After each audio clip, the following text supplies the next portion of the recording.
বয়স ৮২ বছর। কোনোদিন স্কুল কিংবা মাদ্রাসায় যাওয়া হয়নি। একটি অক্ষরও পড়তে পারেন না, অথচ তার মুখস্থ পুরো কোরআন শরীফ। আর এই অসাধ্য সাধন করেছেন একটি পুরনো ক্যাসেট প্লেয়ার শুনে।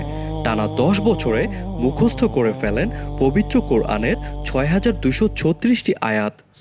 ইয়েমেনের যুদ্ধ বিধ্বস্ত তায়েজ প্রদেশের বাসিন্দা হাজিয়া মরিয়ম আল রামিমা ৮২ বছর বয়সে পবিত্র কোরআন মাজিদ মুখস্থ করে সামাজিক যোগাযোগ মাধ্যমে ভাইরাল হয়ে যান তিনি।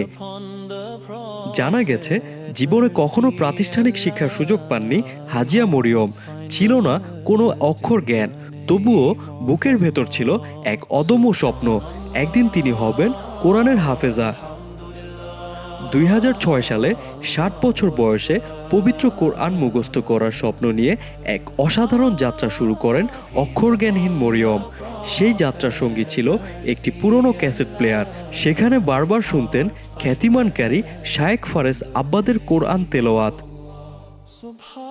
একটি আয়াত কখনো ১০ বার, কখনো ১০০ বার শুনে মনে রাখার চেষ্টা করতেন তিনি। প্রাতিষ্ঠানিক শিক্ষা না থাকার কারণে আর ১০ জনের চাইতে বেশি পরিশ্রম করতে হতো মরিয়মকে। অনেক সময় একই ধরনের আয়াত গুলিয়ে ফেলতেন, বারবার মুখস্থ করার পরও ভুলে যেতেন। হতাশ না হয়ে আবার নতুন করে শুরু করতেন। কিন্তু বয়স কিংবা শিক্ষার অভাব কোনো বাধাই দমিয়ে রাখতে পারেনি মরিয়মকে। নানা প্রতিকূলতা থাকা সত্ত্বেও বছরের পর বছর ধৈর্য, অধ্যবসায় আর অগাধ নিষ্ঠা নিয়ে চালিয়ে যান স্বপ্ন পূরণের সংগ্রাম। এভাবে দীর্ঘ ১০ বছরের অক্লান্ত পরিশ্রমের পর ২০১৬ সালে পূর্ণ হয় হাজিয়া মরিয়মের এই অদম্য স্বপ্ন। শেষ হয় সম্পূর্ণ কোরআন হিফজের এক ঐতিহাসিক যাত্রা।